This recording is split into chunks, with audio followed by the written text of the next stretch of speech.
しじゃ、不気味度魅力じゃ。今回はメガドライブの異色シューティングゲーム、ジノーグをプレイしていくのじゃよ。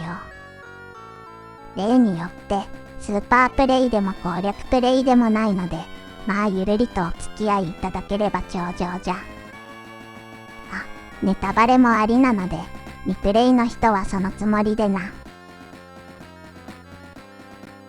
本作は、1991年1月25日に、メサイアこと日本コンピュータシステムより発売されたメガドライブ用タイトルじゃ。ジャンルとしては、オーソドックスな横スクロール形式のシューティングゲームじゃ。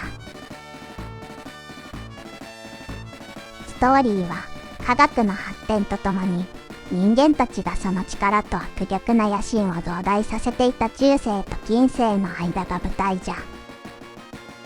一方、人々の恐怖や迷信や幻想を力の源としていた魔族たちは、徐々にその力を失いつつあり、ついに人々の持つ悪しき野心を糧に、最後の反撃を企てた。その時、自らを含めた魔族全体の存続の危機を知った翼族の若者が、悪の精神の拡散を防ぐために、悪しき野望に染まった同胞たちとの戦いに立ち上がった、という設定じゃ。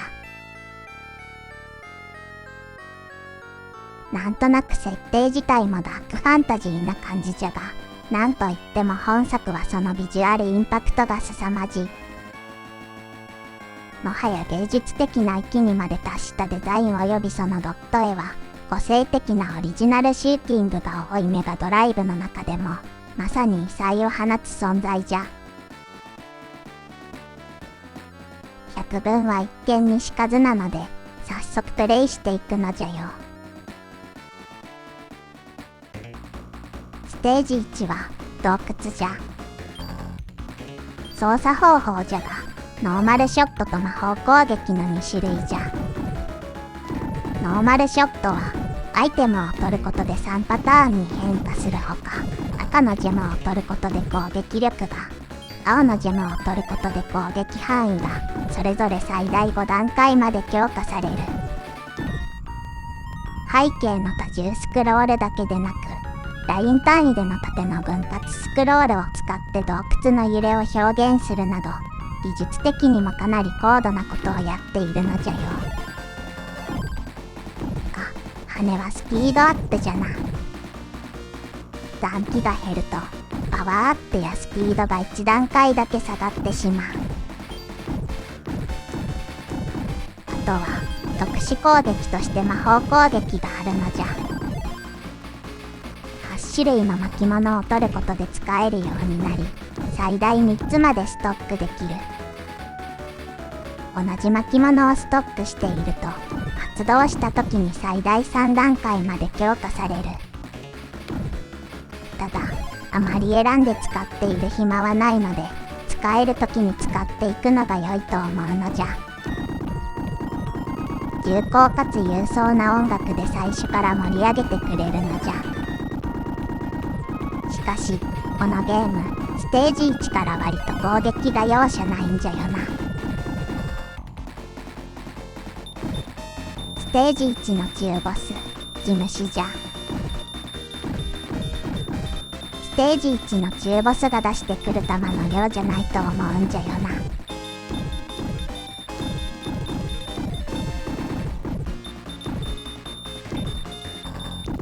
とは言っても、当たり判定が大きいのでそれほど時間もかからず撃破じゃ。ここからはステージ1の後半戦じゃ。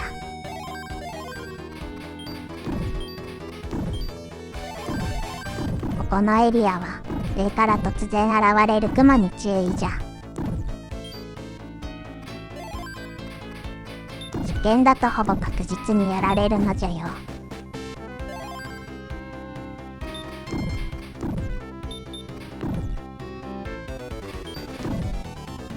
E の巻物が3つ溜まったので、早速魔法を使ってみるのじゃ。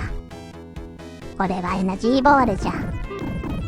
使える段数も表示されている。黄色のノーマルショット変更アイテムを取ったが、後方への攻撃がいい感じじゃな。割とその場面に有効な変更アイテムが出てくることが多いのじゃよ。魔法の段数も巻物のストック数で強化され、今回は最大の3段階目なので、たくさん使えるのじゃ。6方向に発射されるのも3段階目だからじゃな。1段階目だと、前方2方向にしか発射できないのじゃ。ここ、背景と手前の地形を縦方向へのラスタースクロールで別々に動かしているのはすごいのじゃ。後に、バンスターヒーローズでも使われたテクニックじゃな。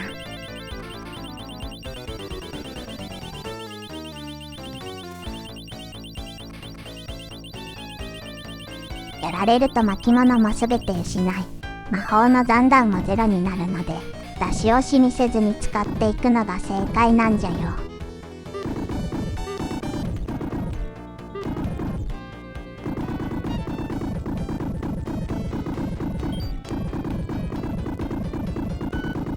ノーステージ1でノーマルショットのパワーアップは最大になってしまったのじゃ。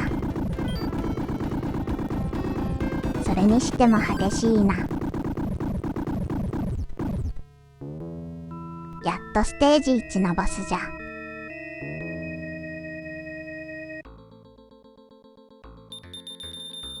ステージ1のボスは人間機関車じゃ。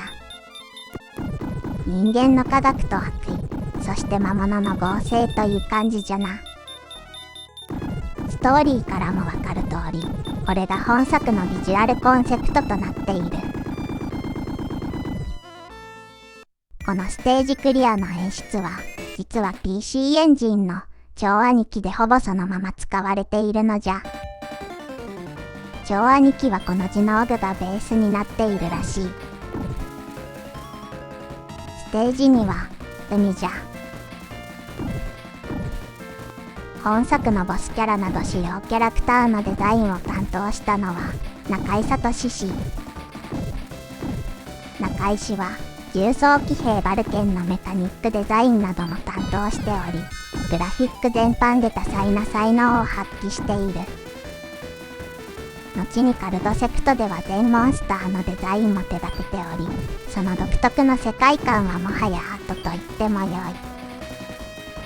この後のステージも本作の敵キャラクターデザインには注目じゃ。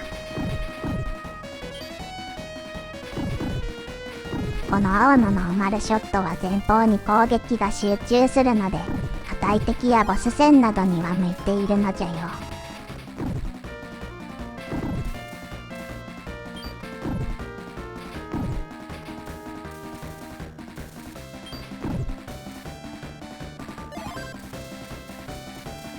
雲みたいな敵が目から涙のような何かを落としてくる攻撃、シュールじゃな。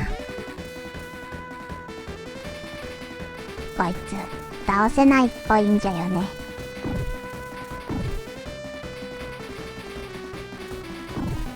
ここからは海中に突入じゃ。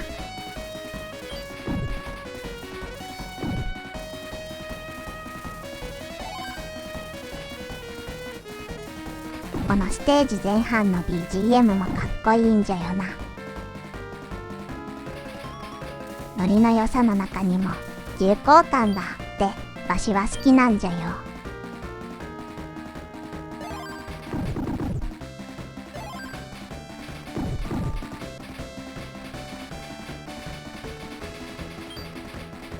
この貝みたいな敵はあのピンク色の中身の部分にしかダメージがないみたいじゃな。殻の部分はノーダメージのようじゃ。もう何が何やら状態じゃ。あ、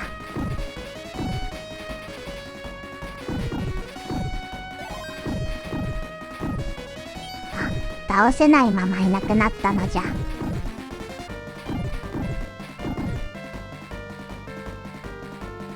ステージ2の中ボスはビッグローパーじゃ。なんかさっきの敵の親みたいじゃな。容赦ない弾幕を吐き出してくるのじゃよ。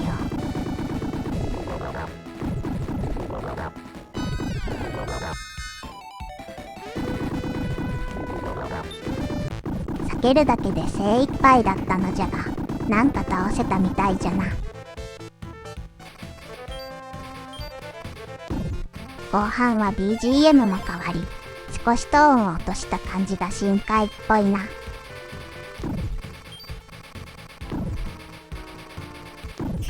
この魔法はサンダーボルトじゃ。結構硬い敵が多いので、攻撃力のあるこの魔法はなかなか使えるんじゃよ。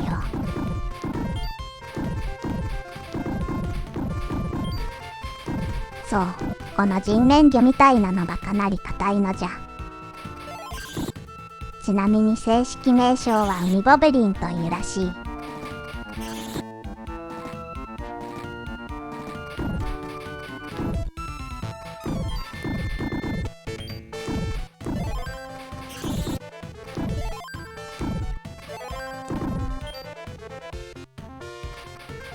あと、このブレイビーストもなかなか硬くて、サンダーボルトの魔法がなかったら倒すのに苦労するのじゃ。サンダーボルトも回数制限があるのじゃが、やはり使ってなんぼなのでどんどん使っていくのじゃよ。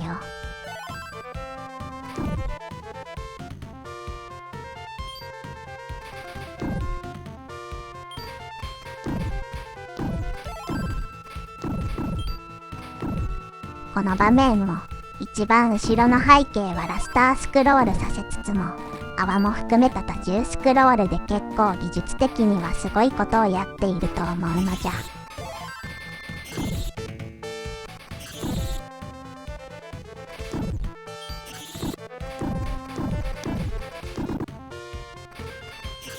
ただ、敵の攻撃自体は割と同じようなパターンの繰り返しで、ちょっとだれるな。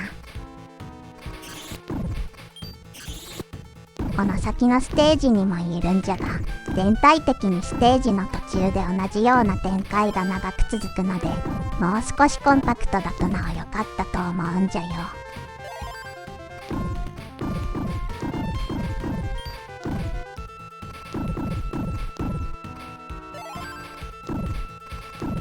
もうそろそろボス戦でもいいのではなかろうか。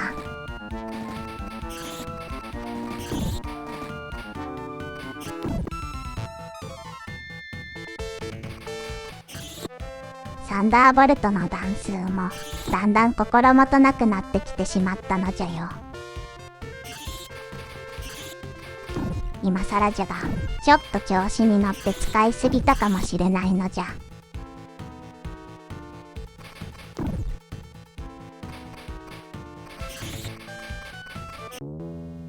お、やっとボス戦じゃ。このボス戦の BGM も良いな。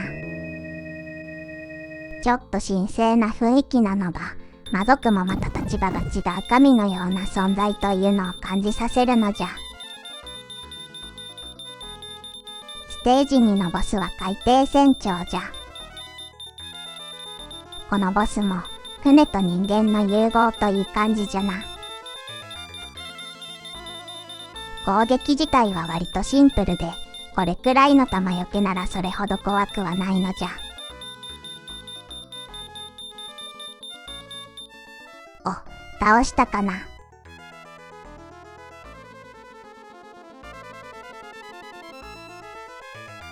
下にはもっとでかい顔があったのじゃ。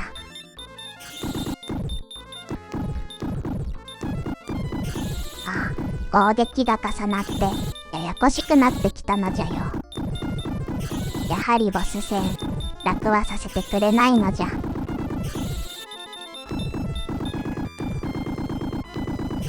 ステージ1のボスは割と簡単だったのじゃが、とりあえずとにかく避けまくりつつ攻撃するしかないのじゃよ。このボス当たってるのかどうか判定がないからよくわからんな。死んだのじゃよ。しかも直後にボス撃破といったタイミングの悪さ。とりあえずクリアはクリアということで、今回はここまでじゃ。では次回もよろしくな。